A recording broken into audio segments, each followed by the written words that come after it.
안녕하세요. 미국 주식으로 온 태학이 미주은입니다. 미주은 패밀리 여러분들 간밤에 편안한 잠자리 되셨는지 모르겠습니다. 이제 호주라든지 뉴질랜드에 살고 계신 분들을 제외하면요, 대부분의 분들이 여름철을 나고 계실 텐데요. 여러분들 계신 곳에 모기가 많이 있는지 모르겠습니다.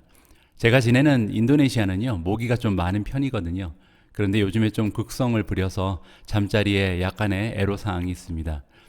여기 모기는 또 조심해야 되는 게요, 댕기 피버라는 또 질병을 옮기거든요. 그래서 조금 조심하면서 모기와의 전쟁을 진행하고 있습니다. 여름철인데요, 여러분들 건강 조심하시고요, 바이러스도 조심하면서 건강을 지켜내시는 그런 여름철 나시기 바랍니다. 자, 그러면 8월 3일 화요일에 보내드리는 오늘의 미국 주식 뉴스 바로 시작합니다.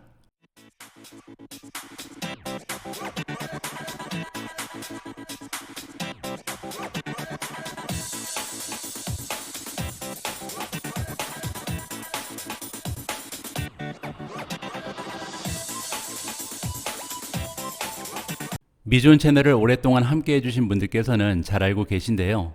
저는 개인적으로 네트워크 효과라는 것을 만들어낼 수 있는 플랫폼 기업을 굉장히 선호합니다. 여기서 네트워크 효과라는 것은요, 플랫폼의 사용자가 증가하면 증가할수록 그 플랫폼의 파워가 커진다는 이런 이론입니다. 사실 미주은 채널이 들어가 있는 유튜브라는 그 채널도 하나의 플랫폼이라고 우리가 볼 수가 있죠. 자, 그런데요, 미주은도 하나의 플랫폼이라고 작은 의미에서는 해석해 볼 수가 있습니다. 그 말은요, 미주은을 찾아주시는 분들이 많이 계시면 계실수록 우리가 만들어낼 수 있는 파워도 더 커질 수 있다는 거죠. 자, 그런 의미에서 어제도 제가 또 하나의 제보를 받았는데요. 자, 스퀘어에 대해서 어제 제가 굉장히 좋은 소식을 전해드렸죠. 애프터페이라는 기업을 인수하면서 스퀘어의 성장 동력이 굉장히 가속화될 것 같다. 그리고 이제 애프터페이는 호주 기업이라서 만약에 이제 스퀘어랑 합병을 하게 되면 미주 쪽에, 그리고 이제 글로벌 진출에 교두보 역할을 확보하는 셈이 된다, 이런 말씀을 드렸는데요. 미주를 함께 해주시는 패밀리 분들 중에서 아마도 이미 애프터페이에 투자를 하고 있는 분들이 계신 것 같습니다. 자, 그분들이 제보를 해주셨는데요. 사실 애프터페이는 이미 북미 쪽에서 많은 활동을 하고 있고 이미 수익을 창출하고 있다, 이러한 내용의 제보를 저한테 전해주셨습니다. 자, 그래서 제가 직접 들어가서 확인을 해 봤습니다. 지금 보고 계신 것은 이제 애프터페이의 어닝 보고서의 일부분인데요. 우리가 함께 확인할 수 있는 것처럼 ANZ는 이제 오스트레일리아 그리고 뉴질랜드를 얘기하고요. NA가 노스 아메리카니까 북미입니다. 그리고 이제 UK는 영국을 얘기하는데요. 이미 2020년부터 그 호주 쪽의 매출은 한 66% 정도에 불과했고요. 북미 쪽에서 발생하는 매출이 30%, 그리고 UK, 영국에서 4% 정도의 매출의 기여도가 있었습니다. 자, 그러는 것이요, 올해 들어서는 굉장히 성장이 가속화되면서 많은 균형을 만들어내고 있는데요. 자, 노스 아메리카 43%까지 올라갔습니다. 자, 그리고 UK에서 발생하는 매출 역시도 8%로 껑충 뛰어 올랐고요. 자, 그만큼 이미 애프터페이라는 기업은 미주 쪽 그리고 이미 유럽 쪽에도 진출을 하고 있는 기업이다라는 것을 제가 정정해서 여러분들께 말씀드리고 싶었습니다. 자, 그리고 여기 들어온 김에요, 성장률을 한번 보실 텐데 지금 2021년 들어서 애프터페이라는 기업의 성장률이 100%가 넘어갑니다. 매출을 기준으로 했을 때 그렇다는 거고요. 호주 그리고 뉴질랜드 쪽의 성장률이 53%, 북미 쪽의 성장률은 무려 195%가 되고요. UK 쪽을 보시면 288%라는 굉장한 성장률을 지금 과시하고 있습니다. 자, 그래서요, 여기서 우리가 다시 한번 확인할 수 있는 것처럼 이번에 발표된 애프터페이와 스퀘어의 합병 소식은요, 스퀘어 투자하고 계신 분들께는 정말 호재다라고 다시 한번 말씀을 드리고 싶습니다. 사실 어제 스퀘어가 애프터페이와의 합병을 발표하면서 시장 초반까지만 해도요, 투자자들이 이게 어떻게 반응을 해야 되는지 갈팡질팡하는 모습을 좀 보였습니다. 자, 그런데요, 스퀘어가 어닝 발표를 하면서 그 방향성이 확실해졌던 것 같습니다. 자, 스퀘어의 주가가요, 어제 시장에서 무려 10% 넘게 상승을 하면서 마감을 했습니다. 자, 그러면 어닝 소식이 굉장히 좋았다고 우리가 짐작을 해볼 수가 있겠죠. 자세한 내용을 한번 분석해 보도록 하겠습니다. 스퀘어의 EPS는요, 지금 35% 정도를 빗했다, 시장의 전망치를 넘어섰고요. 레비뉴는 약간 모자랐다라고 기사의 제목에는 나와 있습니다. 자, 자세한 내용을 한번 읽어보겠습니다. 자, 2분기에 논갭 EPS는 0.66달러가 나왔는데요. 시장의 전망치보다는 무려 35센트가 더 나온 거죠. 한 50% 넘게 더 발생했다라고 생각해 볼 수가 있습니다. 자, 더욱이 갭 EPS를 보시면요. 40센트를 만들어냈는데 시장의 기대치보다는 45센트가 더 나온 거다. 그 얘기는요. 지금 시장 전문가들은 갭 EPS가 적자를 볼 것이다라고 기대를 하고 있었던 것 같습니다. 따라서 굉장히 좋은 소식이라고 우리가 생각을 해볼 수가 있고요. 자, 매출 같은 경우는 4.68 빌리언이 나와서 작년도랑 비교하면 무려 143% 이상 지금 성장한 모습이고요. 다만 전문가들은 굉장히 기대치가 높았죠. 370 밀리언 정도 미치지 못했다. 이렇게 정리가 됩니다. 자, 스퀘어의 어닝 소식 같은 경우는 조금 자세하게 살펴봐야 될 것 같습니다. 자, 그래서 다른 기사를 발견했는데요. 자, 그러면 구체적으로 어떠한 어닝의 내용이 있었는지 한번 살펴보시죠. 자, 스퀘어가 리포트를 했다. 보고를 했다는 거죠. Q2 2분기의 그로스 페이먼트 볼륨을 먼저 보겠습니다. 자, 그로스 페이먼트 볼륨이 핀테크 기업한테는 굉장히 중요한 수치라고 여러 번 말씀을 드렸잖아요. 총 결제 금액입니다. 따라서 스퀘어라는 그 플랫폼을 이용해서 거래된 자금이 어느 정도의 규모인지를 우리가 살펴보는 거죠. 자, 이 그로스 페이먼트 볼륨이 무려 29% 성장을 했는데요. 중요한 것은 이 29%의 성장률이 작년 대비가 아니고요. 프리비어스 쿼터, 즉 1분기랑 비교를 했을 때 2분기의 총 거래 금액이 무려 30% 가까이 올라갔다는 겁니다. 굉장한 성장을 3개월 만에 이루어낸 거죠. 자, 이번에는 비트코인의 매출을 살펴보면요. 슬립했다, 떨어졌다는 거잖아요. 저번 분기에 비해서 지금 비트코인에서 발생하는 매출은 오히려 감소를 했습니다. 자, 그 이유는요. 지금 비트코인의 가격이 굉장히 쭉 나가고 있잖아요. 변동성이 떨어지면서 어느 정도 안정화되는 모습을 보이니까 오히려 수수료에는 방해가 되는 거죠. 어떻게 보면 변동성이 있기 때문에 많은 사람들이 단기 투자를 하면서 트레이딩을 하게 되는 건데, 이렇게 비트코인이 변화 없는 모습을 보이게 되면, 안정화되는 모습을 보이면 오히려 매출에는 방해가 된다. 이렇게 우리가 살펴볼 수가 있겠습니다. 자, 2분기의 그로스 페이먼트 볼륨 정확한 수치는요. 42.8 빌리언이었는데 1분기에는 33.1 빌리언밖에 되지 않았고요. 지난해 2분기 같은 경우는요. 22.8밖에 되지 않았습니다. 따라서 굉장한 그 페이먼트 볼륨이 발생하고 있다는 것을 우리가 알 수가 있겠죠. 자, 이번엔 캐시 앱을 보시면요. 캐시 앱 같은 경우는 사용자 수가 굉장히 중요하잖아요. 전체 monthly transacting active customer, 즉 6월 한 달 동안요. 그냥 멤버십을 가지고 있는 것이 아니고 직접 들어와서 거래를 한 그 사용자의 수가요. 무려 4천만 명에 이르렀다. 굉장히 많은 사람들이 캐시 앱을 사용하고 있다는 것을 확인을 했습니다. 자, 2분기의 토탈 넷 레비뉴, 매출 같은 경우는 4.68 빌리언인데 이 수치는 컨센서스에 비하면 조금 미치지 못했다고 앞에서 살펴봤습니다. 자, 전문가들의 예상치는 5.05 빌리언이었고요. 또한 1분기에는 5.06 빌리언이기 때문에 지금 매출 같은 경우는 전분기에 비해서 오히려 떨어졌죠. 자, 하지만요. 2020년 2분기랑 비교하면 굉장히 많이 성장한 겁니다. 작년 2분기 때는 1.92 빌리언에 지나지 않았다. 자, 그런데요. 이번에 이렇게 1분기랑 비교했을 때 매출이 떨어진 이유는 아까 살펴본 것처럼 비트코인의 영향이라고 말씀을 드렸잖아요. 따라서 비트코인을 제외하고 다시 한번 매출을 산정해 봐야 될 것 같습니다. 자, 비트코인을 제외한 매출의 규모는요. 1.96이었는데 1분기에는 비트코인을 제외하면 1.55밖에 되지 않았습니다. 따라서 굉장히 많이 좋아진 거죠. 거기에다가 작년 2분기랑 비교를 해보면요. 매출이 무려 87% 정도 성장하는 굉장히 좋은 모습을 보였습니다.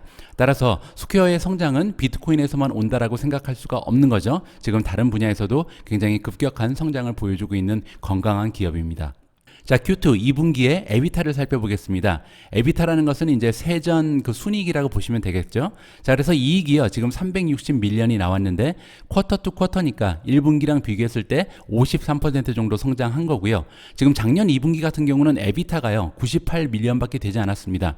자, 그래서 98밖에 되지 않았던 에비타가 360까지 올라갔으니까 3배 이상 성장한 거죠. 굉장한 수치라고 우리가 생각을 해볼 수가 있겠습니다. 자, 이번에는 매출을 두 분야로 나누어서 한번 살펴보겠습니다. 일단 캐시앱부터 보시면요. 3.33 빌리언, 그리고 이제 이 수치는요. 작년하고 비교하면 무려 177% 성장한 거고요. 1분기랑 비교하면 약간 줄어들었죠. 왜냐하면 캐시앱의 매출에는 지금 비트코인이 들어가 있으니까요. 자, 1분기에는 매출이 4.04였습니다. 자, 그러던 것이 3.33으로 줄어들었고요. 하지만 비트코인을 제외하고 나면 캐시 앱의 레비뉴는 606 밀리언이 나오고요. 자, 그리고 이 수치는 작년하고 비교했을 때 87% 성장, 그리고 1분기랑 비교했을 때도 15%라는 굉장히 건강한 성장을 보여주고 있습니다. 자, 두 번째 비즈니스 모델은 셀러잖아요. 자, 셀러 쪽의 레비뉴, 매출을 살펴보면 1.31 빌리언이 나와서 작년 대비해서 81%라는 굉장히 좋은 성장률을 보여주고 있습니다.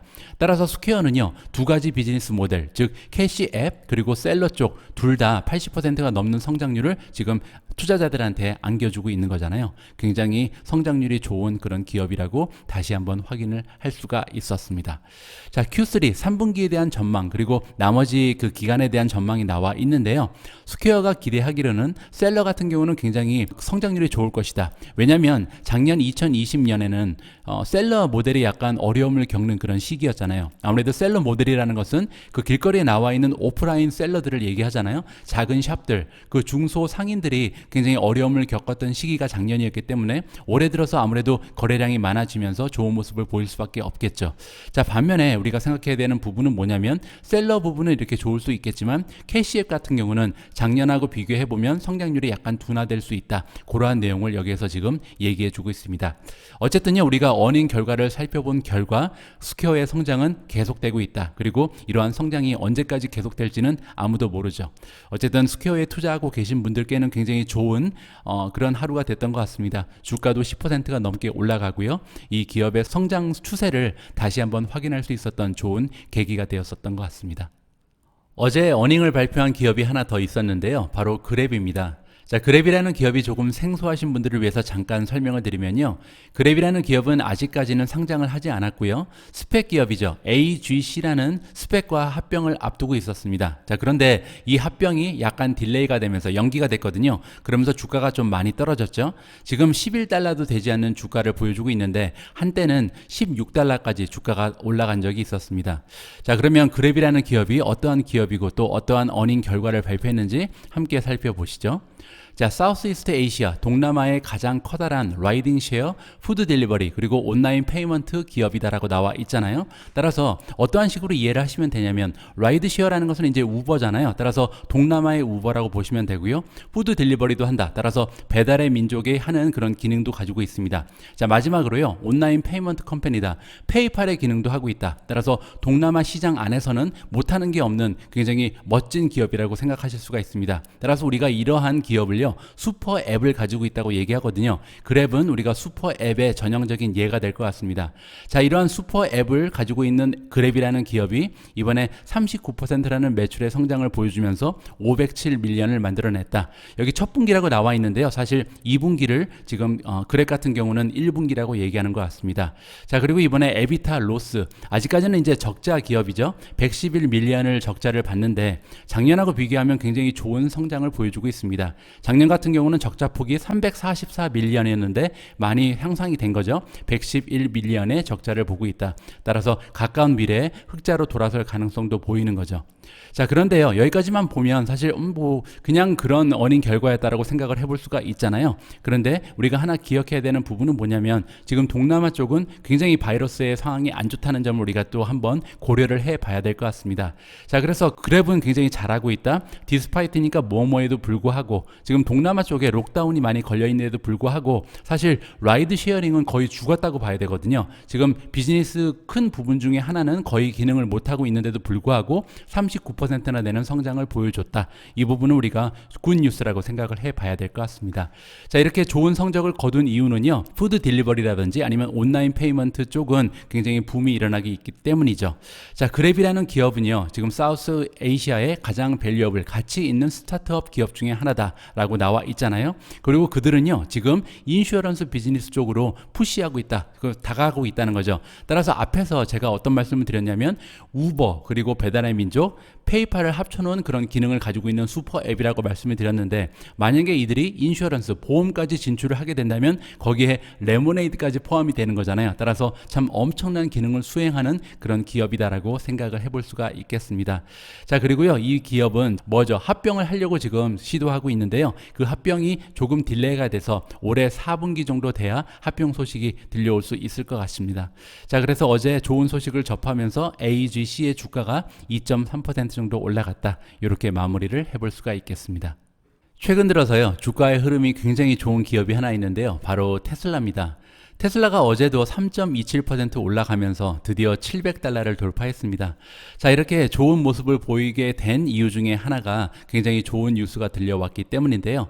굉장한 뉴스가 어제 전해졌습니다. 자, 어떤 뉴스인지 한번 살펴보시죠.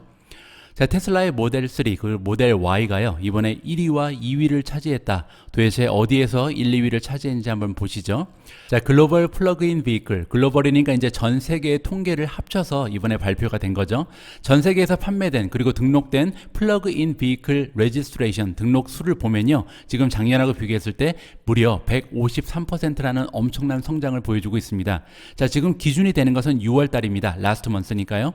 6월 달을 작년 6월 달하고 비교했을 때 성장률이 153%가 나왔다는 거고요.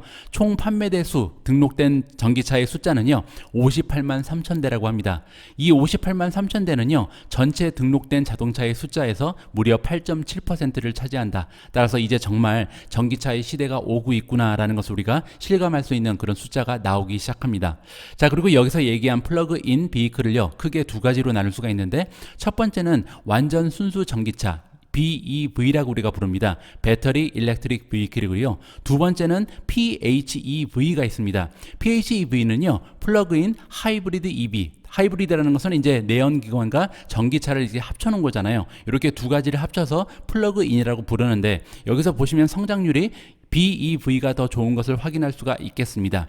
BEV 순수 전기차 같은 경우는 성장률이 154%고요. 지금 하이브리드 같은 경우는 151%의 성장을 지난해 대비해서 보여주고 있다. 자, 그리고요, 전체 판매된 58만 3천 대 중에서요, 순수 전기차는 지금 70%를 구성한다고 합니다. 따라서 숫자를 보면 40만 7천 대 정도가 지금 순수 전기차다. 58만 3천 대 중에서 40만 대가 넘는 것이 순수 전기차라는 거죠. 그리고 순수 전기차만 우리가 시장 점유율을 다시 따져보면요, 6.1%가 나옵니다. 지금 전 세계에서 판매되는 그 전체 자동차 중에서요, 6%가 넘게 순수 전기차다. 굉장한 숫자가 지금 나오고 있다고 생각을 해볼 수가 있겠습니다. 자, 그렇게 되면요, YTD를 보면, YTD라는 것은 이제 1월 달부터 6월 달까지를 얘기하는 거겠죠. 반년 동안 판매된 숫자가요, 지금 2.5 밀리언이 나왔다. 따라서 250만 대가 판매가 됐죠. 그리고 이제 점유율은 6.3%가 기록되고 있습니다. 그 얘기는 뭐냐면요, 지금 보통 2분기에 자동차의 판매가 더 늘어나기 때문에 지금 1년 통틀어서 보면 당연히 500만 대는 넘어갈 수 있다는 통계가 나오는 거고요. 그리고 조금 더 욕심을 내보자면 600만 대까지도 가능하지 않을까. 드디어 이제 600만 대라는 엄청난 숫자가 나오는 그런 시기가 도래하고 있습니다. 자, 그러면서요, 이번에 판매된 전체 전기차 중에서 랭킹을 매겨본 겁니다. 과연 어떤 브랜드가 가장 많이 팔렸는지를 6월달 기준으로 해서 보여줬는데, 여기에 결과가 나와 있습니다. 자, 지금 너무 그림이 작아서 잘 안 보이시잖아요. 그래서 제가 좀 크게 만들어 봤는데, 지금 보시는 것처럼 1위는요, 테슬라의 모델 3가 차지를 했고요. 테슬라의 모델 Y가 드디어 2위로 올라섰습니다. 모델 3 같은 경우는요, 지금 7만 대가 넘게 판매가 됐고요. 모델 Y 역시 36,700대가 판매가 됐습니다. 자, 그렇게 되면요, 지금 6월달 한 달 동안 모델 3, 모델 Y를 합치면 10만 대가 넘는 판매량을 기록하고 있는 거잖아요. 이 얘기는 뭐냐면 지금 드디어 1년 만에 100만 대가 넘는 판매량을 기록할 가능성이 생긴 겁니다. 자, 그렇게 되면 우리가 테슬라의 성장이 매년 50%만 돼도 우리가 감지덕지인데, 지금 100% 가까운 성장률을 보여줄 가능성도 생겨나는 거죠. 자, 엄청난 성장률을 보여주고 있는 테슬라의 굉장히 기특한 모습을 함께 살펴봤습니다. 자, 이렇게 테슬라의 모델 3 그리고 모델 Y가 전 세계에서 가장 많이 판매되는 전기차 1위, 2위에 올라섰다라는 굉장한 소식을 여러분들과 함께 살펴봤습니다. 자, 이번에는 중국으로 넘어와서요, 중국의 전기차 삼총사 역시도 어제 7월 달에 그들이 얼마나 많은 전기차를 판매했는지 수치를 공개했습니다. 자, 어떠한 성적표를 보여주는지 한번 살펴보시죠. 자, 니오 같은 경우는 딜리버리 수가 7,931대를 판매했습니다. 7월 한 달에 말이죠. 자, 그런데 이 수치는요, 조금 아쉽죠. 왜냐하면 6월 달하고 비교를 해보면요, 1.8%가 감소한 수치입니다. 하지만 작년 같은 달과 비교를 해보면 무려 124.5%가 성장한 수치니까 아직까지 그 성장은 계속된다, 우리가 생각을 해볼 수가 있겠죠.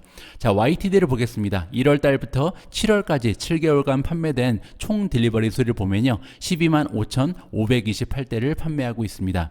자, 밑으로 내려와 보시면 지금 7월 달에 새 회사가 어떠한 성적표를 제출했는지 나와 있는데요. 니오는 방금 전에 살펴보신 것처럼 7,931대를 발표했잖아요. 그런데 엑스팽은 8,000대가 넘어갔습니다. 따라서 6월 달까지는 니오에 비해서 판매대 수가 적었던 엑스팽이 오히려 니오를 넘어섰다. 이렇게 살펴볼 수가 있겠죠. 자, 그리고 굉장한 소식을 지금 리모토에서 전해주고 있는데 리모토가 무려 8,589대를 판매했습니다. 따라서 지금 엑스팽 그리고 리모토는요 오히려 니오에 비해서 성장세가 더 가속화되고 있다. 결론적으로 세 회사 모두 굉장히 건강한 성장률을 보여주고 있지만 안타깝게도 제가 투자하고 있는 니오 같은 경우는 조금 주춤한 모습을 7월 달에 보여줬다. 8월 달 가서 다시 역전을 했으면 하는 그런 마음을 가지고 있습니다. 자, 다음에 준비한 기사는요 아주 오래간만에 스킬즈 관련된 뉴스가 올라왔습니다. 제 포트폴리오 공개 영상 보신 분들은 잘 알고 계신 것처럼 저는 스킬즈 때문에 제 수익률을 많이 깎아먹고 있거든요. 자, 그런데 굉장히 오래간만에 좋은 소식이 전해져서 반가운 마음으로 함께 읽어보도록 하겠습니다. Skillz Inc.'s strategic partnership with Exit Games to power its esports tournaments and platform. 자, 스킬즈가 잉크스했다. 잉크라는 것은 우리가 잉크를 묻혀서 사인을 했다. 이렇게 보시면 될 것 같습니다. 자, 전략적인 파트너십에 사인을 했다라고 나오죠. 자, 이번에 파트너십을 구축한 기업의 이름은 엑싯 게임즈입니다. 자, 엑싯 게임과의 파트너십을 구축해서 그들이 하고자 하는 목적은 뭐냐면 힘을 더할 것이다. 자, 스킬즈가 가지고 있는 비즈니스 모델은 e스포츠 토너먼트잖아요. 그들의 비즈니스 모델에 힘을 더하고요. 또 플랫폼을 강화시킬 것이다. 이렇게 기사의 제목에 나와 있습니다. 자, 스킬즈가 이번에 투자를 한다고 하죠. 5천만 달러 정도를 투자를 해서요. 엑시 게임의 지분을 확보하는 것 같습니다. 자, 그뿐만이 아니고요. In addition, 파라다이스는 스킬즈의 CEO 이름이죠. 따라서 스킬즈의 CEO가 이번에 엑시 게임이라는 기업의 보드 멤버로 합류를 한다고 합니다. 자, 여기까지 들어보면요. 이 얘기는 즉 두 기업은 이제 경쟁 관계가 아니고 하나의 패밀리가 됐다. 뭐 지분도 확보하고 또 보드 멤버로 합류까지 하니까요. 이제 우리는 성공을 향해서 함께 나가는 동반자다. 뭐 이러한 느낌을 우리가 받을 수 있을 것 같습니다. 자, 그렇게 되면요 스킬즈의 주주 입장에서는 엑시게임이 어떠한 기업인지 굉장히 궁금해지잖아요. 엑시게임은요 디벨로퍼들, 게임을 만드는 그런 개발자들이죠. 이런 개발자들이 창조하고 주체할 수 있게끔 도와준다고 합니다. 어떠한 것을 할 수 있냐면요 리얼타임이니까 실시간으로 싱크로너스, 동시다발적이죠. 이렇게 한꺼번에 멀티플레이어, 여러 명이 게임을 즐길 수 있는 이러한 플랫폼을 제공하는 것이 엑시게임이다라고 생각을 해볼 수가 있을 것 같습니다. 자, 그리고요 엑시게임은 파트너들이 여러 명 있는데 그 중에는 굉장히 웰 리스펙트니까 이 게임 업계에서는 굉장히 존경을 받는 그러한 퍼블리셔들, 컨텐츠를 만드는 그런 기업을 얘기하고요. 그 다음에 디벨로퍼들, 개발자들을 얘기합니다. 따라서 전 세계에서 가장 좀 평판이 좋은 이런 사람들을 확보하고 있다. 이렇게 우리가 이해를 해볼 수가 있겠습니다. 자, 이번에 이러한 파트너십이 결성이 되면서 강화시킬 것이다. 스킬즈를 강화시키는데요. 어떠한 부분에서 강화를 시키냐면 멀티플레이어 컨텐츠를 만들 수 있다. 자, 지금까지 그 스킬즈라는 기업은요 게임의 종류가 굉장히 간단했습니다. 따라서 좀 어떻게 보면 올드 세대가 좋아하는 그런 게임을 가지고 여태까지 비즈니스를 운영했었거든요. 두 명이 만나서 게임을 해서 승자가 올라가는 이런 토너먼트를 주로 만들었던 것이 스킬즈다. 그런데요 이제 요즘에 보면 젊은 세대들은 이렇게 두 명이 플레이하는 것보다 여러 명이 들어와서 한꺼번에 플레이하는 것을 굉장히 좋아하거든요. 이러한 부분에 있어서 멀티플레이어, 여러 명이 함께 즐길 수 있는 게임을 개발하는 데 있어서는 이번에 스킬즈가 굉장히 커다란 굉장히 호재를 발생시켰다. 저는 그렇게 생각을 하고 있습니다. 자, 앞으로 스킬즈가 조금 더 좋은 모습을 보이면서 제 포트폴리오에 미쳤던 이 악영향을 조금은 회복시킬 수 있을지 기대감을 가지면서 한번 기다려 보도록 하겠습니다. 저같이 미국 주식시장의 소식, 뉴스들을 가지고 컨텐츠를 만드는 사람 입장에서는요 새로운 달이 시작되는 것은 굉장히 기분 좋은 일입니다. 왜냐면요 각 달이 시작될 때마다 많은 투자기관에서 그들이 바라보고 있는 시장의 전망, 예측을 전해주고요. 또 이번 달 들어서 사야 되는 주식들을 추천하는 이러한 기사들이 많이 올라오거든요. 오늘도 변함없이 골드만삭스에서 자, 앞으로 이제 테이퍼링이 한 12월 정도 되면 발표가 될 것이다. 자, 그리고 이렇게 테이퍼링 같은 것이 발표가 되면서 시장이 흔들리게 되면 어떠한 종목들이 좋은 모습을 보이게 될지 그들의 추천 종목을 투자자들한테 보내주고 있습니다. 자, 어떠한 내용인지 한번 살펴보시죠. 자, 제롬 포웰 그 연준 의장이 지난주에 뭐라고 얘기했냐면요. Substantial Economic Improvement가 필요하다. Substantial이라는 것은 굉장히 중대한 의미 있는 그런 경제적인 향상이 있어야만 한다. 그러니까 무슨 얘기냐면 아직 테이퍼링을 할 시기가 안 됐다고 얘기하면서요. 고용률이 조금 더 올라간다든지 굉장히 중요한 변화가 보여야만 나는 이제 테이퍼링을 생각할 것이다. 이러한 메시지를 시장에 전해준 바가 있습니다. 우리가 이제 오미즈 뉴스를 통해서 한번 살펴봤었죠. 자, 그런데요. 그럼에도 불구하고 골드만삭스에서 예측하기로는 연준이요 공식적으로 발표를 할 것이다. 어떠한 발표를 하게 되면 이제 결정을 한다는 거죠. 여기 보시면 decrease the size가 나오는데 그 매수의 규모를 줄인다는 겁니다. 지금 현재는요 매달 1200억 정도의 자산을 매입하고 있는데 이것을 줄이는 것을 우리가 테이퍼링이라고 그러거든요. 테이퍼링은 이제 수도꼭지를 줄인다 이런 뜻이기 때문에 지금 자산 매입을 1200억 달러 정도를 하는 것을 규모를 줄이겠다. 이러한 내용을 우리가 테이퍼링이라고 이해하면 될 것 같습니다. 자, 그리고 공식적으로 12월 정도가 되면 12월에 미팅을 통해서 아마도 테이퍼링의 그 스케줄을 발표를 할 것이다 라고 얘기를 하고 있습니다. 자, 그러면서 진짜 테이퍼링이 시작되는 시기는 2021년 초가 될 것이다 라고 예측을 해주고 있는데 과연 이들의 예측대로 맞아 떨어질지 한번 봐야겠죠.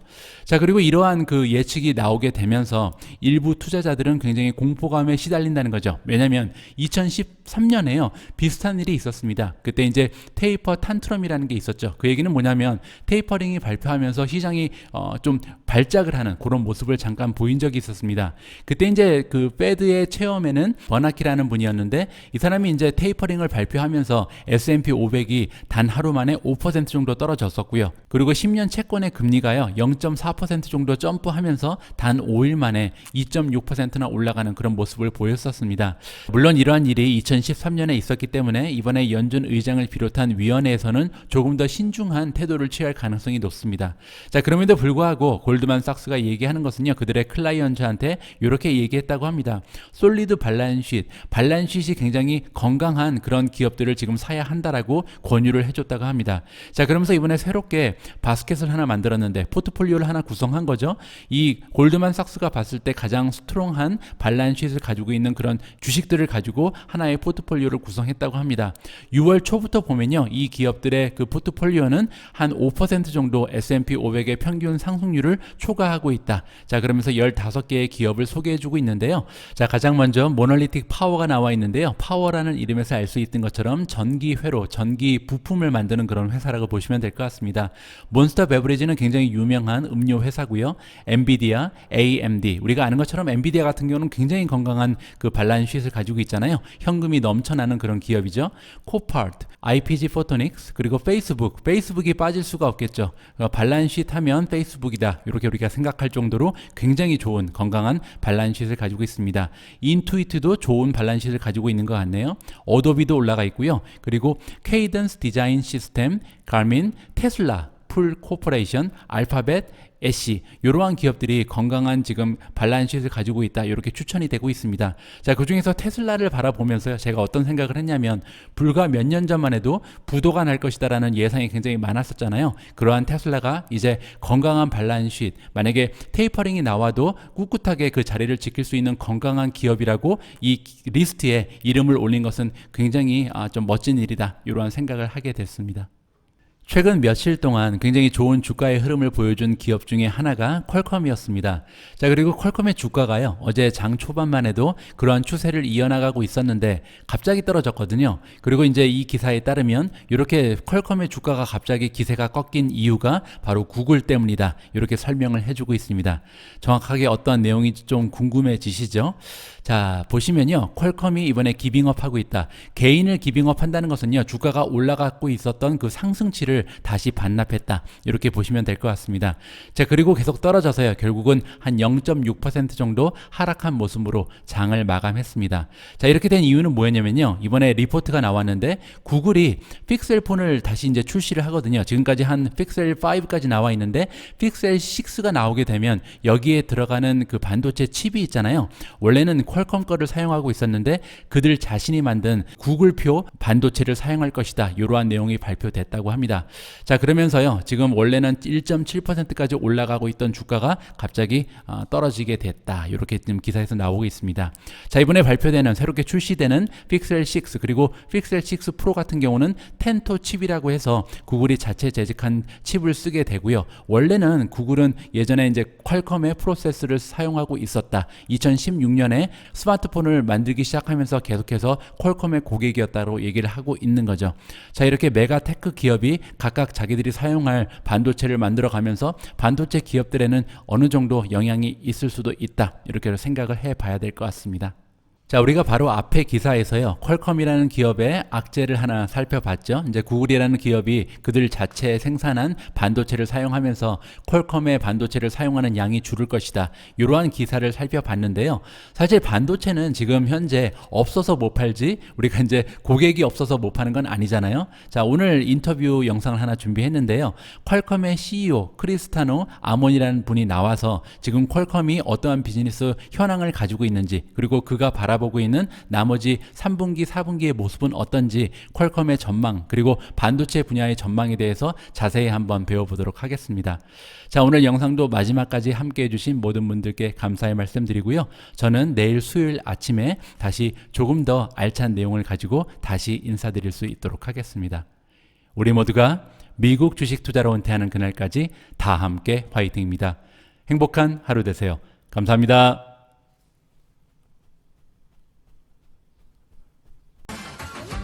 Qualcomm reported its earnings. We talked about this a little bit at the top of the show. We have a double take from Brian Sazzi and I, a special one, because we had the chance to talk to Cristiano Amon, who is the CEO of Qualcomm. He's been the CEO for just about a quarter. This is his first quarter reporting as CEO. And of course, we asked him about the chip shortage. Listen to what he had to say. Today, despite the fact that we had a great quarter and revenue and EPS exceed the high end of guidance, we still have more demand than supply. If we have demand outpacing supply across all of our business, and we have seen, incredible demand. And we said at the last quarter that we expect supply to improve materially by the end of this year, and it's reflected in our increased guide when we look at Q4 fiscal. And that is a result of two things. One is we had utilized our scale to multi-source products across every available capacity.